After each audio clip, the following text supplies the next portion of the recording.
Hi, this is Mitch Mitchell, and I'm just sharing video number 7 in a row. Will I make 30? Who knows? Anyway, today I want to talk about communications and trying to find better ways of communicating with people when situations get really tough and they're irate and you're irate. And I was part of an interview today. Actually, I was interviewed this morning by a guy named Faisal Khan of Khan Coaching in New Jersey, and it was a radio interview, and now this is a podcast, and I'm going to put the link over here, because last night I said over here, and then it turned out that that wasn't the side. It was I decided I ended up putting it on because I said so, but I really want it on this side, so it's going to be over here somewhere. Anyway, it was a question that he asked me, how do you handle conversations when things get really intense and tough and people are arguing with each other, or just, maybe one party's madder than the other? And I gave him 2 ideas, but there's actually 3. So I'm giving 3 because I'm doing this video. So there you go. So the first thing to do if you're in one of these tense conversations with someone else is you stop talking. You stop talking because, one, if no one is listening to the other person, if you're not listening and they're not listening, you're not really communicating. You're just basically talking to be heard. If you stop talking, one, the other person may be saying some things that you may say, well, they're either right on that or they're wrong on that, but at least you will hear what's going on. So one of you has to stop, and if you can be cognizant enough to think about it, you stop talking. Next thing you could do is you do what's called the interrupt or the disrupt. And an interesting way to do that is one of 2 ways. This one works better than the other one, by the way, but one of them is to say, you're right.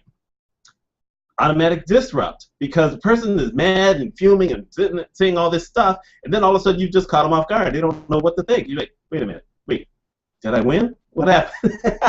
Even if you really don't agree, it's a way to kind of disrupt things. It calms it down a little bit. Now, the other thing you can do is say you're wrong, which could get the same thing going, but that's got to be situational.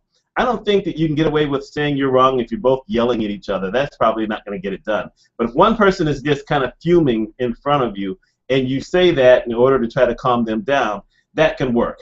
And I've used that when I haven't really been arguing with someone, but I'm hearing them, they're venting frustration and they're just going a little nuts and they just can't stop. So that's number 2. Number 3 is sometimes when you do the first thing I said, which is you stop talking, and now whether you agree with the person or you disagree with the person, you need to buy yourself some time to formulate things in your head. So this technique works, which is to repeat back to them what you think you heard, what you believe they said. Because one of the problems that happens when people are mad and irate is they don't think you're listening to them. They think you're just going to be patronizing or whatever, or that you're going to just argue and disagree. So by repeating things back to people, if you get it right, that usually disarms people because they're saying, wow, you actually listened to me. And if you happen to get something wrong, then they have the opportunity to clarify. So I've just given you 3 tips. I hope that one of those tips will help you. It's always helped me when I've had to go into those situations. But I'm going to add one other thing, and this isn't necessarily a communications tip. This is a protection tip. Back when I was younger, what people used to say is, if you're in a bad situation, it looks like there's going to be a fight, just turn around and walk away.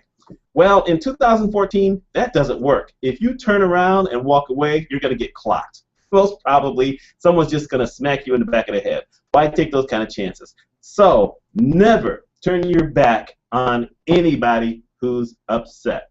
Just don't do it. As a matter of fact, I'm going to include here a video, actually not a video, a link to a blog post I wrote about my night when I had to spend the overnight in the airport because there were no hotels in town.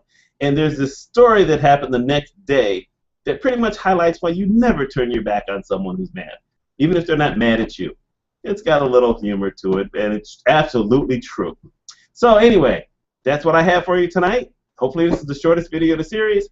This is Mitch Mitchell of TT Mitchell Consulting Incorporated. Communicate. Y'all take care.